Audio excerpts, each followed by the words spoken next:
हरे कृष्ण। श्रीमद् भागवतम तृतीय स्कंद 19, 20, 21वां अध्याय। 19वां अध्याय हिरण्याक्ष वध। मैत्र जी कहते हैं, विदुर जी, ब्रह्मा जी के ये कपट रहित अमृतमय वचन सुनकर भगवान ने उनके भोलेपन पर मुस्कुराकर अपने प्रेमपूर्ण कटाक्ष के द्वारा उनकी प्रार्थना स्वीकार कर ली। फिर उन्होंने झपट कर अपने सामने निर्भय विचरते हुए शत्रु की ठुड्डी पर गदा मारी, किंतु हिरण्याक्ष की गदा के टकराकर यह गदा भगवान के हाथों से छूट गई और चक्कराकर काटती हुई जमीन पर गिरकर सुशोभित हुई। किंतु यह बड़ी अद्भुत सी घटना हुई। उस समय शत्रु पर वार करने का अच्छा अवसर पाकर भी हिरण्याक्ष ने उन्हें निरस्त देखकर युद्ध धर्म का पालन करते हुए उन पर आक्रमण नहीं किया। उसने भगवान का क्रोध बढ़ाने के लिए ही ऐसा किया था। गदा गिर जाने पर और लोगों का हाहाकार बंद हो जाने पर प्रभु ने उसकी धर्म बुद्धि की प्रशंसा की और अपने सुदर्शन चक्र का स्मरण किया। चक्र तुरंत ही उपस्थित होकर भगवान के हाथ में घूमने लगा, किंतु ये अपने प्रमुख पार्षद दैत्याधम हिरण्याक्ष के साथ विशेष रूप से क्रीड़ा करने लगे। उस समय उनके प्रभाव को न जानने वाले देवताओं के ये विचित्र वचन सुनाई देने लगे। प्रभु, आपकी जय हो, इसे और ना खिलाइए, शीघ्र ही मार डालिए। जब हिरण्याक्ष ने देखा कि कमल दल लोचन श्री हरि उनके सामने चक्र लिए खड़े हैं, तब उसकी सारी इंद्रियां क्रोध से तिलमिला उठी और वह लंबी सांसें लेता हुआ उनके दांतों से होठ चबाने लगा। इस समय वह तीखी दाढ़ वाला दैत्य अपने नेत्र से इस प्रकार उनकी ओर घूमने लगा मानो भगवान को भस्म कर देगा। उसने उछल कर, ले आप तू नहीं बच सकता, इस प्रकार ललकारते हुए श्री हरि पर गदा से प्रहार किया।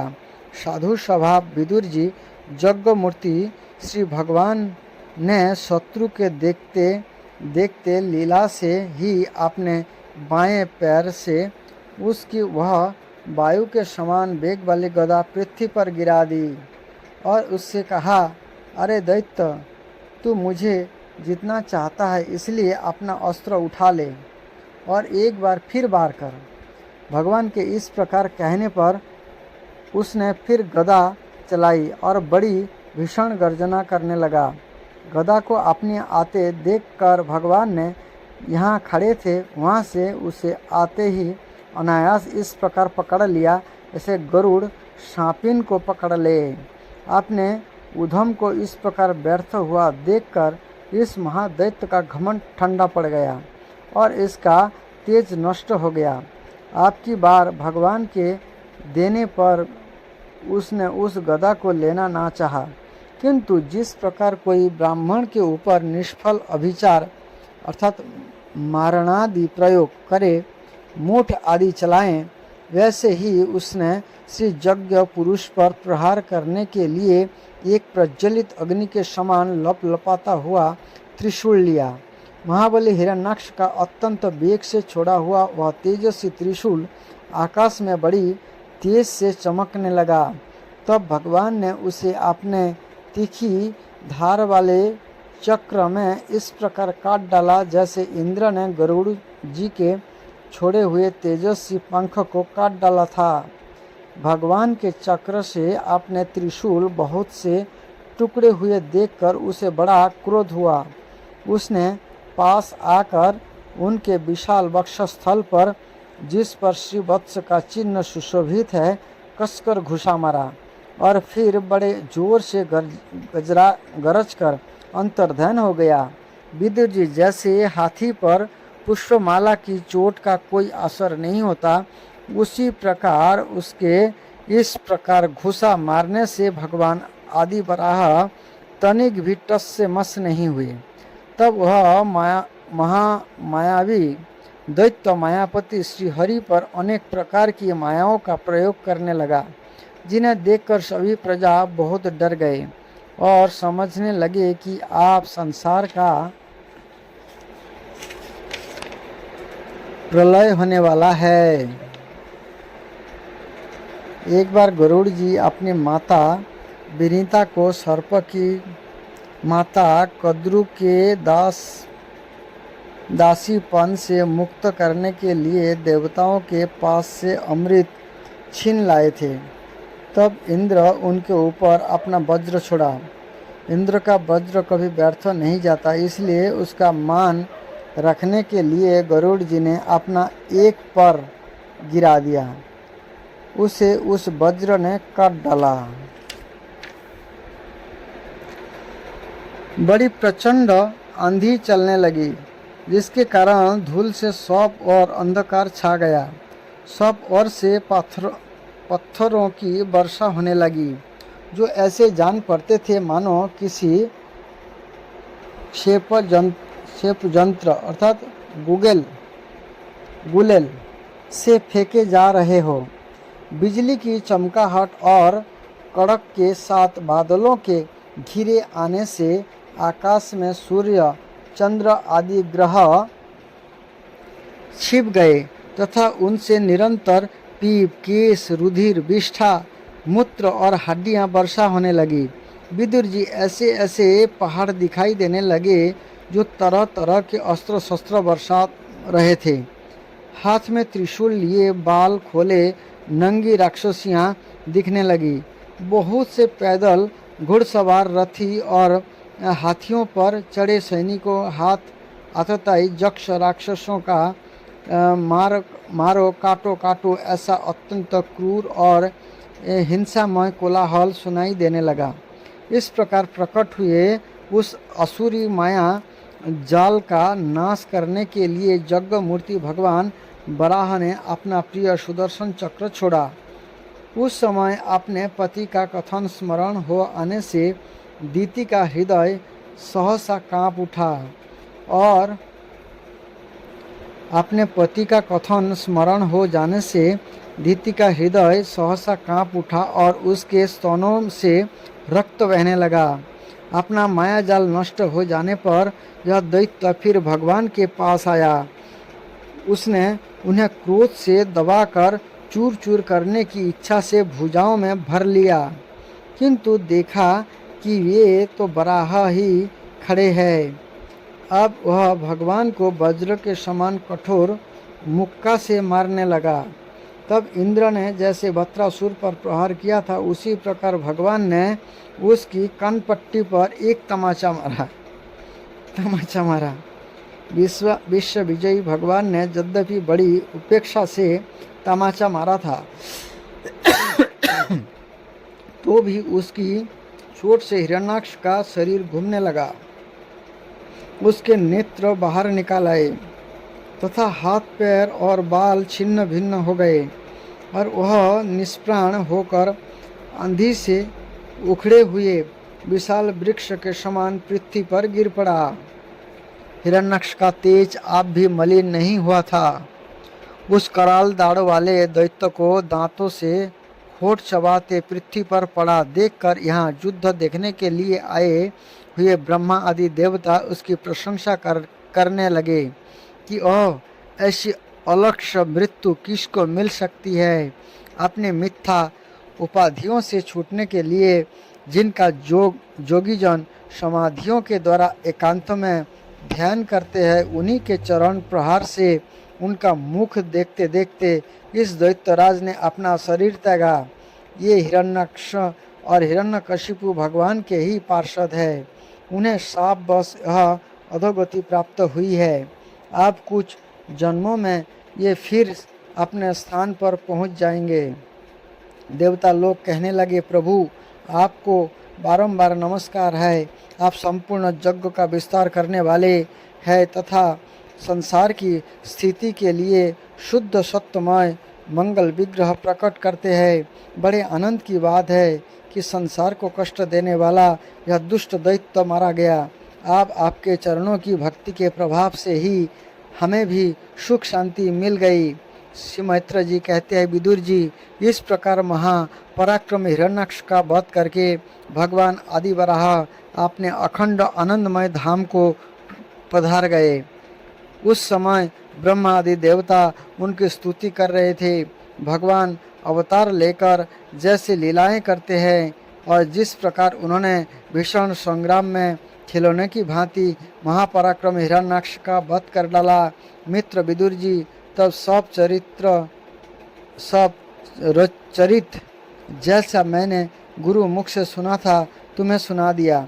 सूत जी कहते हैं, शनक जी, मैत्र जी के मुख से भगवान की यह कथा सुनकर परम भागवत विदुर जी को बड़ा आनंद हुआ। जब अन्य पवित्र कीर्ति और परम यशस्वी महापुरुषों का चरित्र सुनने से ही बड़ा आनंद होता है, तब श्री वत्सधारी भगवान की ललित लीलाओं की तो बात ही क्या है। जिस समय ग्राह के पकड़ने पर गजराज प्रभु के चरणों का ध्यान करने लगे और उनकी हाथेनियाँ दुख से चिंघाड़ने लगे, उस समय उन्होंने उन्हें तत्काल दुख से छुड़ाया और जो सब और से निराश होकर अपनी शरण में आए हुए सरल हृदय भक्ति से सहज में ही प्रसन्न हो जाते हैं, किंतु दुष्ट पुरुषों के लिए अत्यंत दुराराध्य है। उन पर जल्दी प्रसन्न नहीं होते। उन प्रभु के उपकारी को जानने वाला ऐसा कौन पुरुष है जो उनका सेवन ना करेगा। शनक आदि ऋषियों पृथ्वी का उद्धार करने के लिए वराह रूप धारण करने वाले श्री हरि की इस हिरण्याक्ष वध नामक परम अद्भुत लीला को जो पुरुष सुनता गाता अथवा अनुमोदन करता है और ब्रह्म हत्या जैसे घोर पाप से भी सहज में ही छूट जाता है।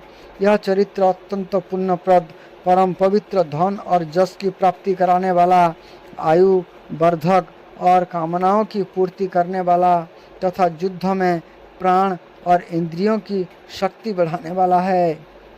जो लोग इसे सुनते हैं उन्हें अंत में श्री भगवान का अक्षय आश्रय प्राप्त होता है। 20वां अध्याय, ब्रह्मा जी की रची हुई अनेक प्रकार की सृष्टि का वर्णन। शनक जी कहते हैं, सूत जी, पृथ्वी रूप आधार पाकर स्वयंभू मनु ने आगे होने वाले संतति को उत्पन्न करने के लिए किन किन उपायों का अवलंबन किया। विदुर जी बड़े ही भगवत भक्त और भगवान श्री कृष्ण के अनन्य सुहित थे, इसलिए उन्होंने अपने बड़े भाई धृतराष्ट्र को उनके पुत्र दुर्योधन के सहित भगवान श्री कृष्ण का अनादर करने के कारण अपराधी समझकर त्याग दिया था। ये महर्षि द्वैपायन के पुत्र थे और महिमा में उनसे किसी प्रकार कम नहीं थे तथा सब प्रकार भगवान श्री कृष्ण के आश्रित और कृष्ण भक्त के अनुगामी थे। तीर्थ सेवन से उनका अंतःकरण और भी शुद्ध हो गया था। उन्होंने कुरुक्षेत्र कुशावर्त क्षेत्र अर्थात हरिद्वार में बैठे हुए तत्व ज्ञानियों में श्रेष्ठ मैत्र जी ने पास जाकर और क्या पूछा। सूत जी, उन दोनों में वार्तालाप होने पर श्री हरि के चरणों से संबंध रखने वाली बड़ी पवित्र कथाएं हुई होंगी, जो उन्हीं चरणों में निकले हुई गंगा जल के समान संपूर्ण पापों को नाश करने वाली होंगी। सूत जी, आपका मंगल हो। आप हमें भगवान की ये पवित्र कथाएं सुनाइए। प्रभु के उदार चरित्र तो कीर्तन करने योग्य होते हैं। भला ऐसा कौन रसिक होगा जो श्री हरि के लीलामृत का पान करते करते तृप्त हो जाए। नैमिषारण्यवासी मुनियों के इस प्रकार पूछने पर उग्र श्रवासूत जी ने भगवान में चित्त लगाकर उनसे कहा, सुनिए।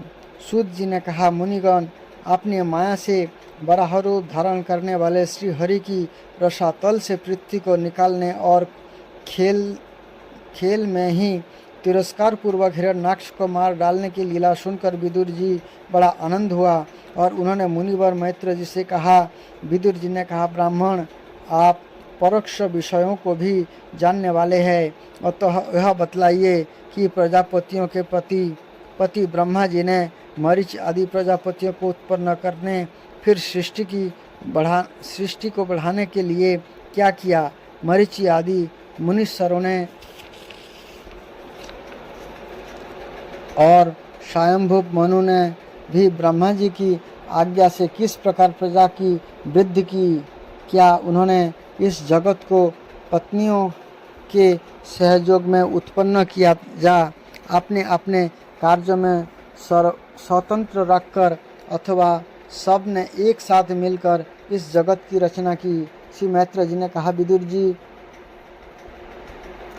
जिसकी गति को जानना अत्यंत कठिन है, उस जीवों के प्रारब्ध, प्रकृति के नियंता पुरुष और काल, इन तीन हेतुओं से तथा भगवान की सान्निधि से त्रिगुणमय प्रकृति में क्षोभ होने पर उससे महत्त्व उत्पन्न हुआ। देव की प्रेरणा से रज प्रधान महत्त्व से वैकारिक अर्थात सात्विक, राजस और तामस तीन प्रकार का अहंकार उत्पन्न हुआ। उससे आकाश आदि पांच तत्वों के अनेक वर्ग प्रकट हुए। ये सब अलग अलग रहकर भूतों के कार्य रूप ब्रह्मांड की रचना नहीं कर सकते थे, इसलिए उन्होंने भगवान की शक्ति से परस्पर संगठित होकर एक सुवर्ण वर्ण अंड की रचना की। यह अंड चेतना शून्य अवस्था में 1000 वर्षों से भी अधिक समय तक कारणादि के जल में पड़ा रहा। फिर उसमें श्री भगवान ने प्रवेश किया। उसमें अधिष्ठित होने पर उनकी नाभि से सहस्त्र सूर्य के समान अत्यंत देदीप्यमान एक कमल प्रकट हुआ, जो संपूर्ण जीव समुदाय का आश्रय था। उसी से स्वयं ब्रह्मा जी का भी आविर्भाव हुआ है। जब ब्रह्मांड के गर्भ रूप जल के शयन करने वाले श्री नारायण देव ने ब्रह्मा जी के अंतःकरण में प्रवेश किया, तब ये पूर्वकल्प में अपने ही द्वारा निश्चित की हुई नाम रूपमयी अवस्था के अनुसार लोकों की रचना करने लगे। सबसे पहले उन्होंने अपनी माया छाया से तामिश्र, अंधतामिश्र, तमो, मोह और महामोह, ये 5 प्रकार की अभिधा उत्पन्न की। पंच तन्मात्रा अर्थात पंच महाभूत, 5 ज्ञानेन्द्रिया, 5 कर्मेंद्रिया और उनके 5 देवता, इन्हीं 6 वर्गों का ही संकेत समझना चाहिए। ब्रह्मा जी को अपना यह तमोमय शरीर अच्छे नहीं लगा, अतः उन्होंने उसे त्याग दिया। तब जिससे भूख प्यास की उत्पत्ति होती है, ऐसे रात्रि रूप उस शरीर के उसी से उत्पन्न हुए यक्ष और राक्षसों ने ग्रहण कर लिया। उस समय भूख प्यास से अभिभूत होकर वे ब्रह्मा जी को खाने के दौड़ पड़े और कहने लगे, इसे खा जाओ, इसकी रक्षा मत करो, क्योंकि ये भूख प्यास से व्याकुल हो रहे थे। ब्रह्मा जी ने घबराकर उनसे कहा, अरे यक्ष राक्षसों, तुम मेरी संतान हो, इसलिए मुझे भक्षण मत करो, मेरी रक्षा करो। उनमें से उन्होंने कहा, खा जाओ, ये यक्ष हुए, और जिन्होंने कहा रक्षा मत करो, ये राक्षस कहलाए। फिर ब्रह्मा जी ने सात्विकी प्रभाव से देदीप्यमान होकर मुख्य देवताओं की रचना की। उन्होंने क्रीड़ा करते हुए ब्रह्मा जी के त्यागने पर उनका वह दिन रूप प्रकाशमय शरीर ग्रहण कर लिया। इसके पश्चात ब्रह्मा जी ने अपने जघन देश से कामासक्त असुरों को उत्पन्न किया। यह अत्यंत काम लोलुप होने के कारण उत्पन्न होते ही मैथुन के लिए ब्रह्मा जी की ओर चले। यह देखकर पहला तो वह हंसे, किंतु फिर उन निर्लज्ज असुरों को अपने पीछे लगा देखकर भयभीत और क्रोधित होकर बड़े जोर से भागे। तब उन्होंने भक्तों पर कृपा करने के लिए उनकी भावना के अनुसार दर्शन देने वाले शरणागत वत्सल वरदायक श्री हरि के पास जाकर कहा, परमात्मन मेरी रक्षा कीजिए। मैंने तो आपकी ही आज्ञा से प्रजा उत्पन्न की थी, किंतु यह तो पाप में प्रवृत्त होकर मुझको ही तंग करने चली है। नाथ, एकमात्र आप ही दुखी जीवों का दुख दूर करने वाले हैं, और जो आपकी चरण शरण नहीं आते उन्हें दुख देने वाले भी एकमात्र आप ही है।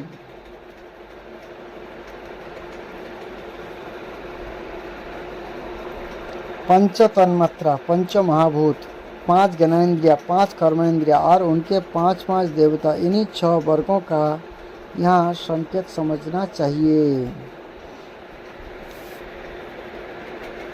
नाथ, एकमात्र आप ही दुखी जीवों का दुख दूर करने वाले हैं, और जो आपकी शरण में नहीं आते उन्हें दुख देने वाले भी एकमात्र आप ही है।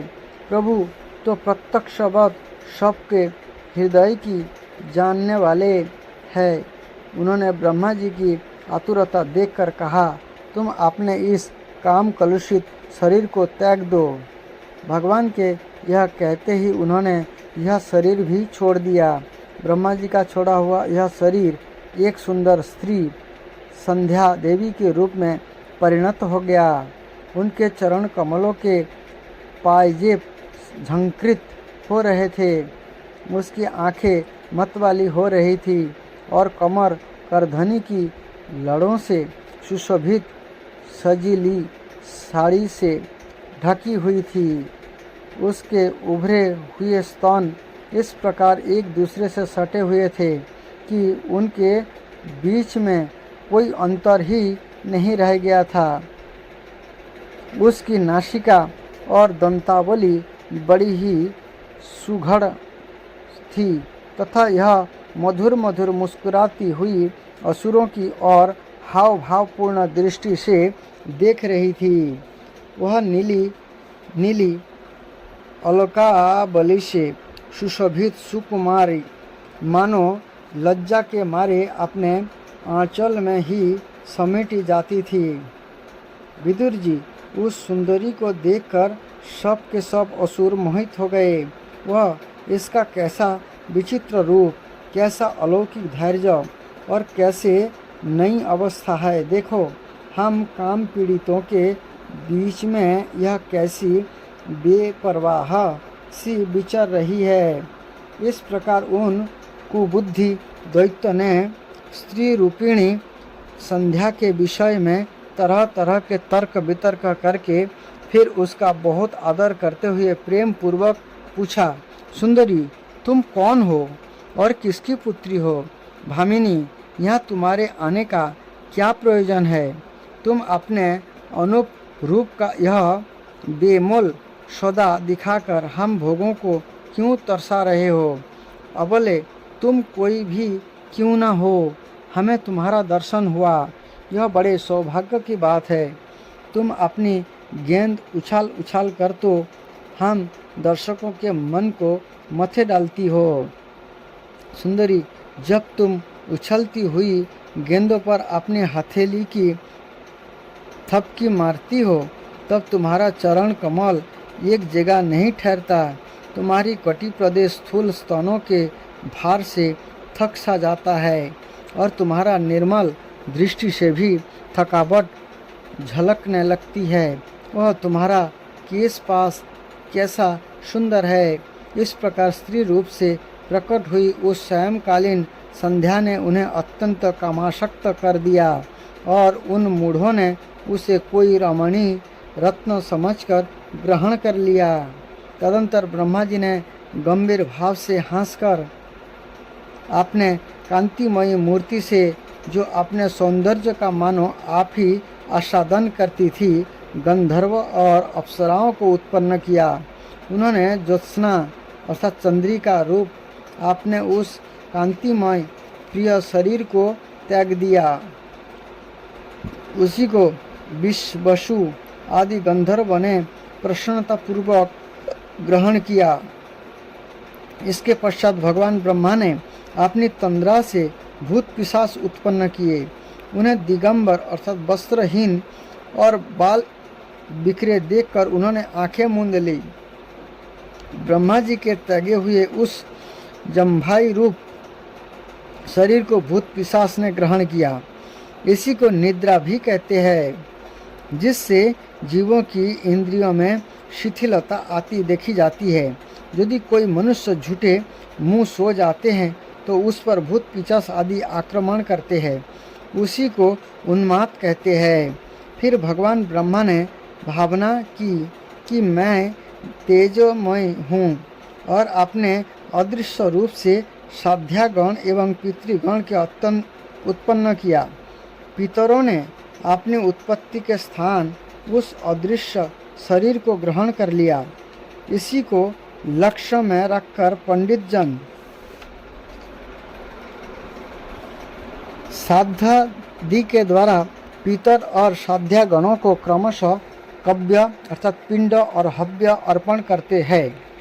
अपनी तिरोधान शक्ति से ब्रह्मा जी ने सिद्ध और विद्याधरों की सृष्टि की और उन्हें अपना यह अंतर्ध्यान नामक अद्भुत शरीर दिया। एक बार ब्रह्मा जी ने अपना प्रतिबिंब देखा, तब अपने को बहुत सुंदर मानकर उस प्रतिबिंब से किन्नर और किमपुरुष उत्पन्न किए। किमपुरुष वही जाति है जिसमें स्वयं हनुमान जी किमपुरुष जाति के थे, वे बंदर नहीं थे। यही किमपुरुष जाति जो है उसी से हनुमान जी का जन्म हुआ है। उन्होंने ब्रह्मा जी के त्याग देने पर उनका यह प्रतिबिंब शरीर ग्रहण किया। इसलिए ये सब उषा काल में अपनी पत्नियों के साथ मिलकर ब्रह्मा जी के गुण कर्म आदि का गान किया करते हैं। एक बार ब्रह्मा जी सृष्टि की वृद्धि न होने के कारण बहुत चिंतित होकर हाथ पैर आदि अवयवों को फैलाकर लेट गए और फिर क्रोधवश उस भोगमय शरीर को त्याग दिया। उससे जो बाल झड़कर गिरे ये वही हुए तथा उसके हाथ पैर सिकोड़कर चलने से क्रूर स्वभाव सर्प और नाग हुए, जिनका शरीर फन रूप से क्रोध के पास बहुत फैला होता है। एक बार ब्रह्मा जी ने अपने को कृतकृत्य सा अनुभव किया। उस समय अंत में उन्होंने अपने मन से मनुओं की सृष्टि की। ये सब प्रकार की वृद्धि करने वाले हैं। मनुष्य ब्रह्मा जी ने उनके लिए अपना पुरुषाकार शरीर त्याग दिया। मनुओं को देखकर उनसे पहले उत्पन्न हुए देवता गंधर्व आदि ब्रह्मा जी की स्तुति करने लगे। ये बोले, विश्वकर्ता ब्रह्मा जी, आपकी यह मनुओं की सृष्टि बड़ी ही सुंदर है। इसमें अग्निहोत्र आदि सभी कर्म प्रतिष्ठित है। इसकी सहायता से हम भी अपना अन्न हविष्य मार्ग ग्रहण कर सकेंगे। फिर आदि ऋषि ब्रह्मा जी ने इंद्रिय संयम पूर्वक तप विधा योग और समाधि से संपन्न हो अपनी प्रिय संतान ऋषि गण की रचना की और उनमें से प्रत्येक को अपने समाधि योग ऐश्वर्य तप विधा और वैराग्यमय शरीर का अंश दिया। 21वां अध्याय कर्दम जी की तपस्या और भगवान का वरदान। विदुर जी ने कहा, भगवान स्वयंभू मनु का वंश बड़ा आदरणीय माना गया है। इससे मैथुन धर्म के द्वारा प्रजा की वृद्धि हुई थी। अब आप मुझे उसकी कथा सुनाइए। ब्राह्मण आपने कहा था कि स्वयंभू मनु के पुत्र प्रियव्रत और उत्तानपाद के सातों द्वीप वाली पृथ्वी का धर्मपूर्वक पालन किया था तथा उनकी पुत्री जो देवहूति नाम से विख्यात थी कर्दम प्रजापति को बही गई थी। देवहूति योग के लक्षण जम आदि से संपन्न थी। इससे महायोगी कर्दम जी ने कितना संतानें उत्पन्न की, यह सब प्रसंग आप मुझे सुनाइए। मुझे इसके सुनने की बड़ी इच्छा है।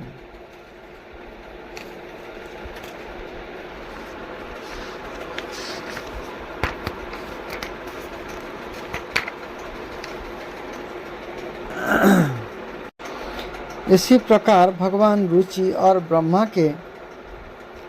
जी के पुत्र दक्ष प्रजापति ने भी मनु जी की कन्याओं का पानी ग्रहण करके उनसे किस प्रकार क्या क्या संतान उत्पन्न की, यह सब चरित्र भी मुझे सुनाइए। मैत्र जी ने कहा, विदुर जी, जब ब्रह्मा जी ने भगवान कर्दम को आज्ञा दी कि तुम संतान की उत्पत्ति करो, तो उन्होंने 10,000 वर्षों तक सरस्वती नदी के तीर पर तपस्या की। ये एकाग्र चित्त से प्रेम पूर्वक पूजनों उपचार द्वारा शरणागत वरदायक श्री हरि की आराधना करने लगे। तब सत्ययुग के आरंभ में कमल नयन भगवान श्री हरि ने उनकी तपस्या से प्रसन्न होकर उन्हें अपने शब्द ब्रह्ममय स्वरूप से मूर्तिमान होकर दर्शन दिए। भगवान की यह भव्य मूर्ति सूर्य के समान तेजोमयी थी। ये गले में श्वेत कमल और कुमुद के फूलों की माला धारण किए हुए थे। मुख कमल नीली और चिकनी अवकाबली से सुशोभित था। ये निर्मल वस्त्र धारण किए हुए थे। सिर पर झिलमिलाता हुआ सुवर्णमय मुकुट, कानों में जगमगाते हुए कुंडल और कर कमलों में शंख चक्र गदा आदि आयुध विराजमान थे। उनके एक हाथों में क्रीड़ा के लिए श्वेत कमल सुशोभित था। प्रभु की मधुर मुस्कान भरी चितवन चित्त को चुराए लेती थी।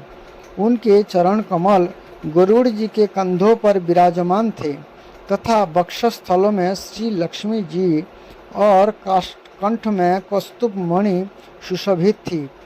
प्रभु की इस आकाश स्थित मनोहर मूर्ति का दर्शन करके कर्दम जी को बड़ा हर्ष हुआ, मानो उनकी सभी कामनाएं पूर्ण हो गई। उन्होंने सानंद हृदय से पृथ्वी पर सिर टेक कर भगवान को साष्टांग प्रणाम किया और फिर प्रेम प्रवण चित्त से हाथ जोड़कर सुमधुर वाणी से वे उनकी स्तुति करने लगे। कर्दम जी ने कहा, स्तुति करने योग्य परमेश्वर, आप संपूर्ण सत्व गुण के आधार है। जोगी जन उत्तरोत्तर शुभ जनियों में जन्म लेकर अंत में योगस्थ होने पर आपके दर्शनों की इच्छा करते हैं।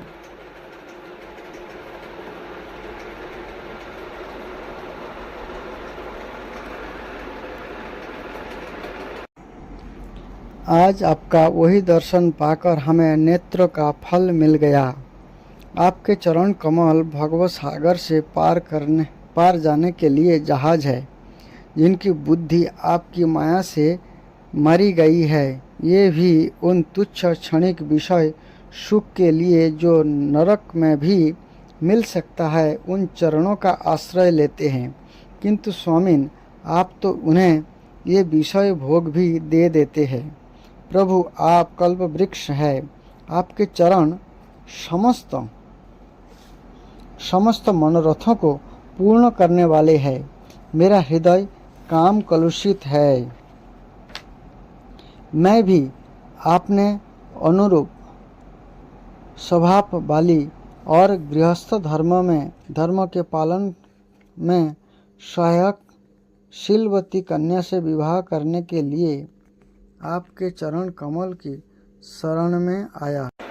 गृहस्थ धर्म के पालन में सहायक शीलवती कन्या से विवाह करने के लिए आपके चरण कमलों की शरण में आया हूँ। सर्वेश्वर, आप संपूर्ण लोकों के अधिपति है। नाना प्रकार की कामनाओं में फंसा हुआ यह लोक आपकी वेद वाणी रूप डोरी में बांधा है। धर्ममूर्ते, उसी का अनुगमन करता हुआ मैं भी काल रूप आपको आज्ञा पालन रूप पूजोपहार आदि समर्पित करता हूँ।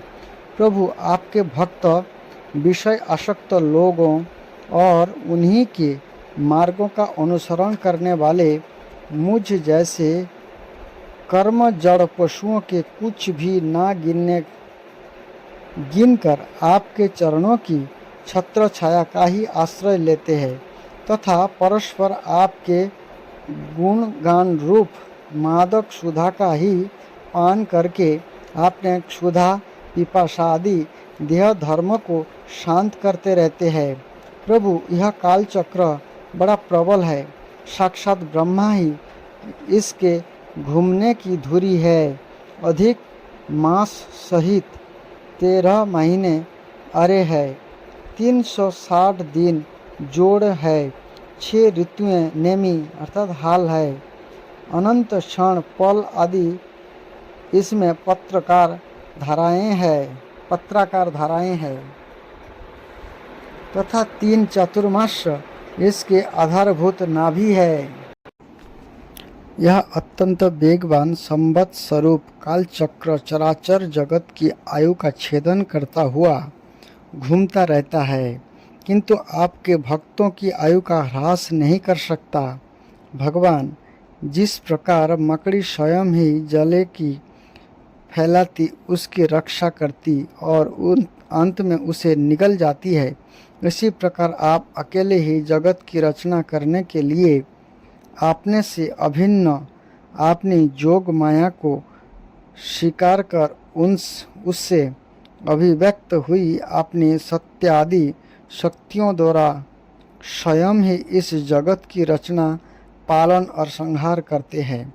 प्रभु, इस समय आपने हमें अपनी तुलसी माला मंडित माया से परिच्छिन्न सी दिखाई देने वाली सगुण मूर्ति से दर्शन दिया है। अब हम भक्तों को जो शब्दादि विषय सुख प्रदान करते हैं, ये माइक होने के कारण यद्यपि आपको पसंद नहीं है, तथापि परिणाम में हमारा शुभ करने के लिए ये हमें प्राप्त हो। नाथ, आप स्वरूप से निष्क्रिय होने पर भी माया के द्वारा सारे संसार का व्यवहार चलाने वाले हैं तथा थोड़ी सी उपासना करने वाले पर भी समस्त अभिलाषित वस्तुओं की वर्षा करते रहते हैं। आपके चरण कमल वंदनीय है, मैं आपकी बारंबार नमस्कार करता हूँ। मैत्र जी कहते हैं, भगवान की भौहें प्रणय मुस्कान भरी चितवन से चंचल हो रही थी। ये गरुड़ जी के कंधों पर विराजमान थे। तब करदम जी ने इस प्रकार निष्कपट भाव से उनकी स्तुति की। तब ये उनसे अमृतमयी वाणी से कहने लगे। श्री भगवान ने कहा, जिसके लिए तुमने आत्मसंयम आदि के द्वारा मेरी आराधना की है, तुम्हारे हृदय के उस भाव को जानकर मैंने पहले से ही उसकी व्यवस्था कर दी है। प्रजापते, मेरा आराधना तो कभी भी निष्फल नहीं होती। फिर जिसका चित्त निरंतर एकांत रूप से मुझ में ही लगा रहता है, उन तुम जैसे महात्माओं के द्वारा की हुई उपासना का तो और भी अधिक फल होता है। प्रसिद्ध यशस्वी सम्राट स्वयंभू मनु ब्रह्मवर्त में रहकर 7 समुद्र वाली सारी पृथ्वी का शासन करते हैं। विप्रवर, ये परम धर्मज्ञ महाराज महारानी शतरूपा के साथ तुमसे मिलने के लिए परसों यहाँ आएंगे। उनकी एक रूप यौवनशील और गुणों से संपन्न श्यामलोचना कन्या इस समय विवाह के योग्य है। प्रजापति, तुम सर्वथा उसके योग्य हो, इसलिए ये तुम्ही को वह कन्या अर्पण करेंगे। ब्राह्मण, गत अनेकों वर्षों से तुम्हारे चित्त जैसे भारजा के लिए समाहित रहा है। आप शीघ्र ही वह राजकन्या तुम्हारी वैसी ही पत्नी होकर यथेष्ट सेवा करेगी।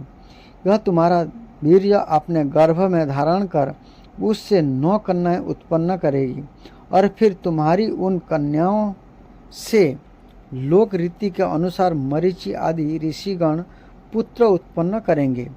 तुम भी मेरी आज्ञा के अच्छी तरह पालन करने से शुद्ध चित्त हो। फिर आपने सब कर्मों का फल मुझे अर्पण कर मुझको ही प्राप्त होगे। जीवों पर दया करते हुए तुम आत्मज्ञान प्राप्त करोगे और फिर सबको अभय दान दे अपने सहित संपूर्ण जगत को मुझ में और मुझको अपने में स्थित देखोगे। महामुने, मैं भी अपने अंश कला रूप से तुम्हारे वीर्य द्वारा तुम्हारी पत्नी देवहूति के गर्भ में अवतीर्ण होकर सांख्य शास्त्र की रचना करूँगा। मैत्र जी कहते हैं, विदुर जी, कर्दम ऋषि से इस प्रकार संभाषण करके इंद्रियों के अंतर्मुख होने पर प्रकट होने वाले श्रीहरि सरस्वती नदी से घिरे हुए बिंदुसर तीर्थ से, जहाँ कर्दम मुनि ऋषि तप कर रहे थे, अपने लोकों को चले गए।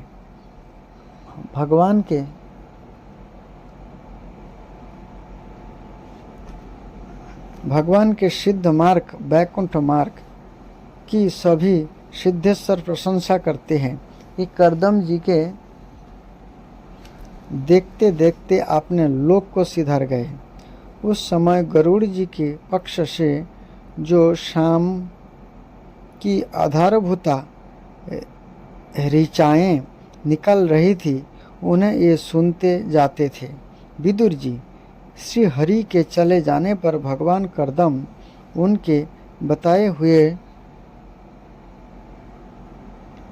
समय की प्रतीक्षा करने पर बिंदु सरोवर पर ही ठहर रहे।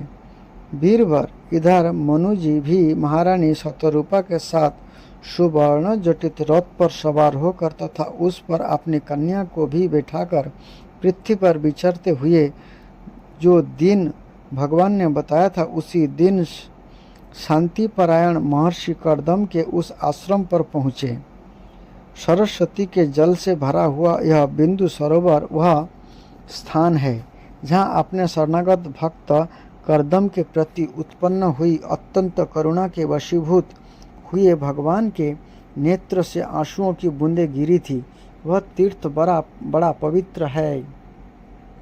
इसका जल कल्याणमय और अमृत के समान मधुर है तथा महर्षि गण सदा इसका सेवन करते हैं। उस समय बिंदु सरोवर पवित्र वृक्ष लताओं से घिरा हुआ था, जिनमें तरह तरह के बोली बोलने वाले पवित्र मृग और पक्षी रहते थे। वह स्थान सभी ऋतुओं के फल और फूलों से संपन्न था और सुंदर वन श्रेणी भी उसकी शोभा बढ़ाती थी।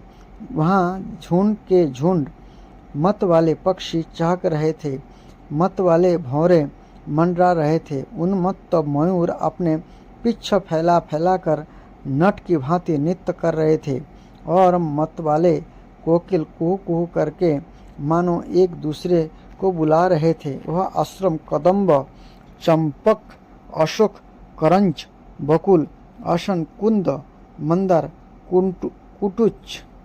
कुटच और नए नए आम के वृक्ष से अलंकृत था। यहाँ जल काग, बतख आदि जलचर, तैरने वाले पक्षी, हंस, कुरर, जलमुर्ग, सारस, चकवा और चकोर मधुर स्वर से कलरव कर रहे थे। हरिण, शुअर, शाही, नीलगाई, हाथी, लंगूर, सिंह, बानर, नेवले और कस्तूरी मृग आदि पशुओं से भी वह आश्रम घिरा हुआ था। आदिराज महाराज मनु ने उस उत्तम तीर्थ में कन्या के सहित पहुंचकर देखा कि मुनिवर कर्दम अग्निहोत्र से निवृत्त होकर बैठे हुए हैं।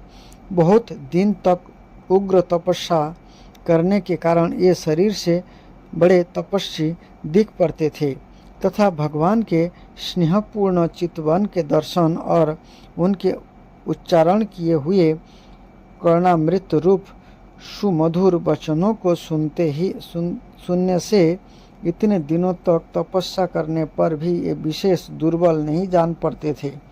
उनका शरीर लंबा था, नेत्र कमल दल के समान विशाल और मनोहर थे। सिर पर जटाएं सुशोभित थी और कमर में चीर वस्त्र थे।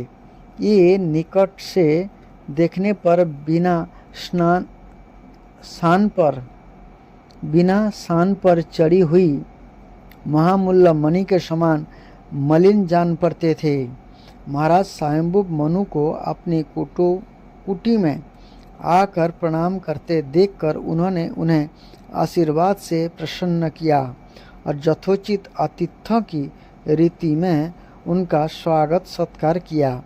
जब मनु जी उनकी पूजा ग्रहण कर स्वस्थ चित्त से आसन पर बैठ गए, तब मुनिवर कर्दम ने भगवान की आज्ञा का स्मरण कर उन्हें मधुर वाणी से प्रसन्न करते हुए इस प्रकार कहा, देव, आप भगवान विष्णु की पालन शक्ति रूप है, इसलिए आपका घूमना फिरना निस्संदेह सज्जनों की रक्षा और दुष्टों के संहार के लिए ही होता है। आप साक्षात विशुद्ध विष्णु स्वरूप है तथा भिन्न भिन्न कार्यों के लिए सूर्य, चंद्र, अग्नि, इंद्र, वायु, जम, धर्म और वरुण आदि रूप धारण करते हैं। आपको नमस्कार है। आप मणियों से जड़े हुए जयदायक रथ पर सवार हो। आपने प्रचंड धनुष की टंकार करते हुए उस रथ की घरघराहट से ही पापियों को भयभीत कर देते हैं और अपनी सेना के चरणों से रंधे हुए भूमंडल को कांपाते अपनी उस विशाल सेना को साथ लेकर पृथ्वी पर सूर्य के समान विचरते हैं। यदि आप ऐसा ना करें तो चोर डाकू भगवान की बनाई हुई वर्णाश्रम धर्म की मर्यादा को तत्काल नष्ट कर दे तथा विषय लोलुप निरंकुश मानवों द्वारा सर्वत्र अधर्म फैल जाए।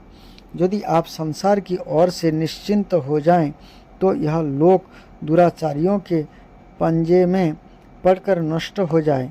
तो भी वीरवर, मैं आपसे पूछता हूँ कि इस समय यहाँ आपका आगमन किस प्रयोजन से हुआ है। मेरे लिए जो आज्ञा होगा उसे मैं निष्कपट भाव से सहर्ष स्वीकार करूँगा। हरे कृष्ण।